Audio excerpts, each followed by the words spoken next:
Bonjour, bienvenue. Alors vous me direz à la fin si je passe pour un noob en expliquant ça ou si vous avez appris vraiment quelque chose. Je voulais vous parler du DevOps. C'est pas que du dev, en fait, c'est aussi de l'Ops, figurez-vous. Donc je me présente, moi c'est Julien Lenormand. D'où je pars?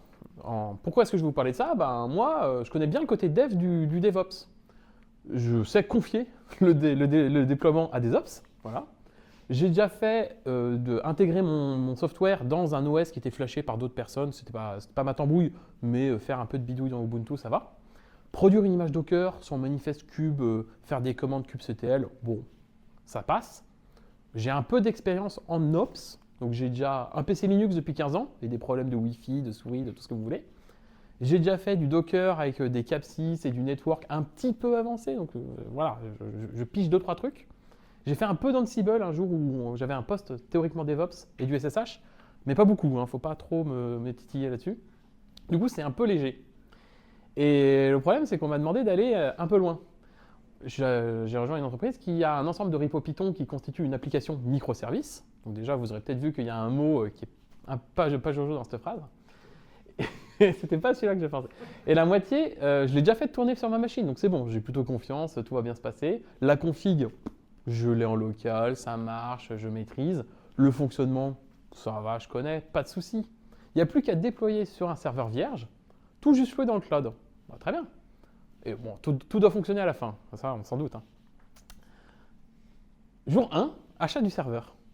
Eh ben, je suis occupé à autre chose, je suis en train de faire d'autres tâches.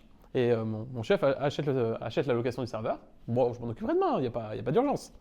Ah non. Dès le lendemain matin, à 8h, j'ai un collègue qui vient me voir et qui fait ah, attention, ton serveur, il se fait déjà pirater.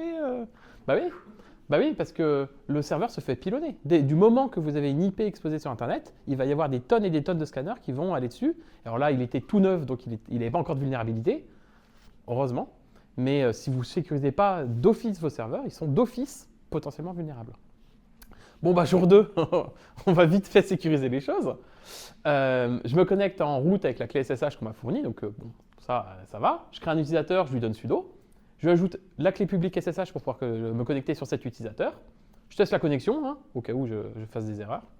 Bon, voilà, c'est bon. Il n'y a plus qu'à changer un peu la config SSH, donc je vais dans le fichier SSH.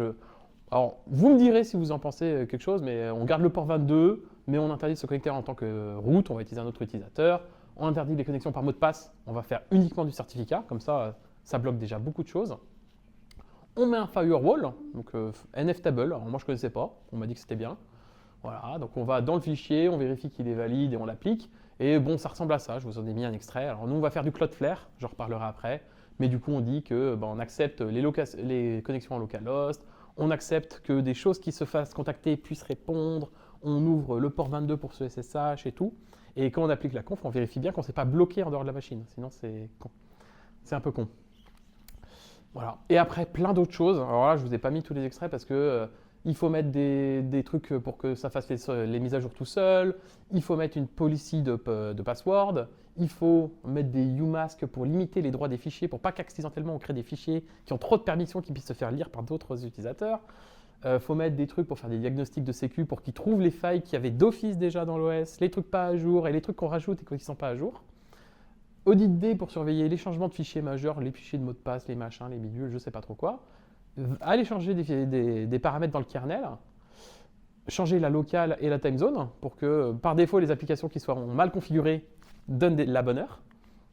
Mettre un VPN pour qu'on puisse se connecter avec un autre réseau.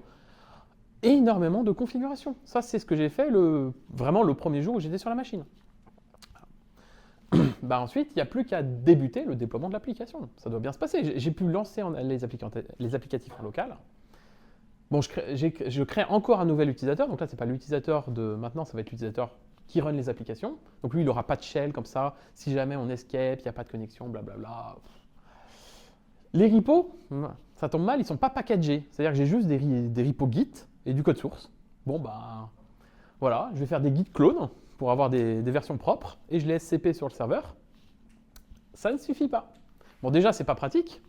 Et en plus, vu que j'ai deux utilisateurs différents, un qui peut se connecter en SSH, un qui fait tourner les applis, à chaque fois que je copie mes trucs sur le serveur, il faut que je me connecte, il faut que je change les droits de l'utilisateur, ensuite il faut que je synchronise mon V en V tout, ça devient assez manuel, assez fastidieux.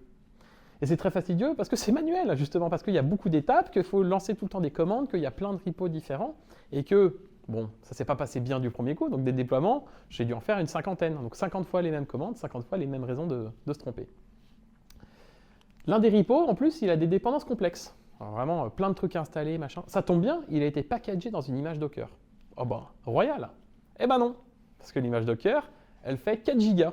Et à ce moment-là, j'étais en télétravail dans le Jura avec une connexion pas ouf. Les 4 gigas, il m'a fallu 30 heures pour les télécharger. Voilà. Bon, au final, j'ai réussi à mettre les applicatifs avec les bons droits sur le serveur. Donc je suis content. Il n'y a plus qu'à lancer maintenant, Python Run. En fait, avant, sur les anciens systèmes, on avait plein de fatras avec des shells, des tmux, des scripts, des noops, des machins. Les gens qui s'en occupaient devenaient fous. On s'est dit, on va rationaliser, on va faire systemd. Alors, je ne sais pas si vous connaissez, et ça n'a rien à voir avec ce qu'en français on appelle le systemd. C'est un truc qui permet de rationaliser beaucoup de choses dans Linux. Moi, je n'ai pas d'avis sur si c'est bien, c'est pas bien, j'ai juste fait ça. Et du coup, on crée des units, alors je vais vous montrer à quoi ça ressemble juste après, pour toutes nos dépendances. Donc nos dépendances, on a des bases de données, des queues, j'y reviens après. Et pareil pour tous nos microservices et les timers pour lancer des microservices qui tournent à certains intervalles. Voilà, donc créer plein de configurations pour tous les services qui doivent tourner. On reload toutes les confs, on vérifie que l'API elle est bien démarrée. Et alors, je vous ai mis un exemple de à quoi ça ressemble une unit systemd si ça ne vous parle pas trop. Mais du coup, je décris à quoi ça ressemble, quelles sont ses dépendances. Alors, vous remarquerez que c'est un after et pas un require. Il faudrait que je change, je suis d'accord. Le service, il y a plein de types différents. Bon, j'ai mis des types simples, je ne sais pas ce que c'est les autres types. Il me faut des utilisateurs dans un certain groupe. Je dis où est-ce que ça tourne. Les fichiers d'environnement, on va y revenir après. Que ça restart s'il y a jamais des erreurs. C'est peut-être pas la meilleure politique, mais c'est pas grave. Et ça c'est super bien. Ça met toutes les erreurs dans journal CTL, et du coup, vous pouvez tout consulter depuis la même commande. Tous vos logs au même endroit, rotationner, synchroniser. Oh là là, c'est incroyable. Voilà. Donc ça, je l'ai fait pour tous mes services. J'en ai des fatras. Ensuite, il faut tous les démarrer. Nanana. Je vous passe les bugs qui se sont passés.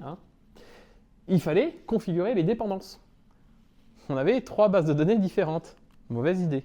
C'est très pénible de devoir configurer 3 bases de données différentes. On avait un seul système de queue. Ça, c'est pas mal.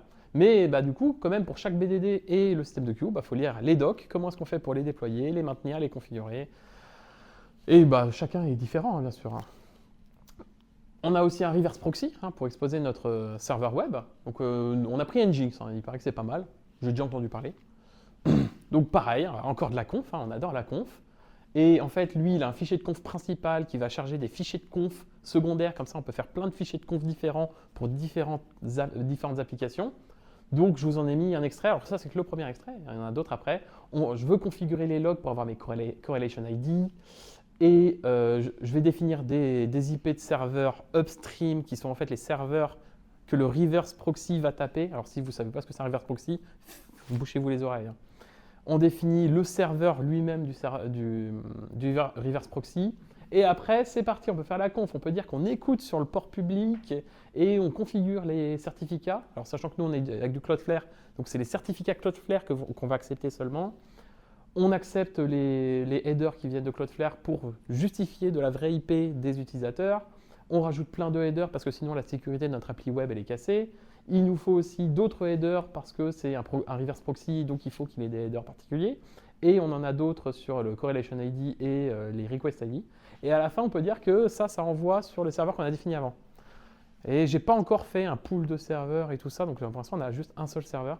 Et c'est déjà des tartines et des tartines. Et il y a la sécurité en plein milieu et machin, c'est pas évident.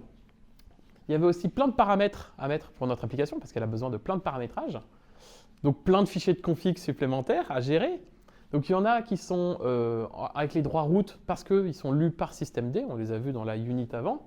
Il y en a, c'est des fichiers de conf pour les utilisateurs parce qu'ils sont lus au runtime par les applications quand elles démarrent. Donc en fait, on a des fichiers de conf avec différents droits qui sont lus à différents moments, il faut tout mettre. Voilà. On a du Cloudflare. Alors Cloudflare, nous on a un reverse proxy Nginx, mais en fait on utilise Cloudflare aussi comme reverse proxy. Comme ça, on est double reverse proxy, c'est plus simple. La raison officielle, c'est pas on est plus simple. Il y a des vraies raisons de sécurité. Mais Cloudflare, moi, je connaissais pas. Moi, j'en entends parler quand il y a des bugs. Bah, d'ailleurs, quand ça plante, eh ben, je peux pas me connecter sur mon appli, c'est drôle. Et en fait, c'est tout un monde. Ça offre plein de features de sécurité. Donc, je vous ai parlé du reverse proxy. C'est la feature principale qu'on voulait, c'est-à-dire... Ah, ok. Voilà. On a du filtrage IP, du mirage, du Web Application Firewall, des pages d'erreur custom, la migration du nom de domaine, la capture style, le Rocket Ladder. Des tonnes de trucs à faire pour que le serveur web il soit exposé, secure, machin et tout. Voilà. On a mis du monitoring, ça s'appelle CheckMK. Bon, c'était déjà en place, j'ai pas d'avis sur si c'est bien ou pas bien, mais au moins, alors ça c'est pas tiré de mon projet, c'est une page d'exemple. J'ai rajouté du monitoring pour mes units systemd et bientôt il y aura de l'open télémétrie, ça sera cool, mais encore quelque chose à rajouter. Conclusion, merci ChatGPT et consorts pour leurs réponses à mes questions de gros débilos. Parce que vraiment, des fois, j'avais aucune idée de ce que je faisais. Et Stack Overflow, parfois aussi. Il y a des bonnes réponses des fois dessus. Je comprends pourquoi les gens aiment le cloud et K8s, parce qu'on clique sur un bouton et tout est déjà fait. Il n'y a pas à refaire tout ce boulot. Mais je comprends aussi pourquoi les gens détestent des fois le cloud et K8s, parce que les choses qu'on fait là, elles sont hyper importantes et ça permet d'avoir des coûts de malade par rapport au cloud. On est 15 fois moins cher. Bon, et en fait, c'est vraiment la partie immergée de l'iceberg, le cachement grande, je ne sais même pas ce que j'ai écrit. Voilà. Oui, mais du coup, on se dit, ouais, c'est simple de déployer, et ben, c'est pas si simple. Voilà. Si vous avez des questions, et ben, c'est le moment, et sinon, il y a le rôti à la fin.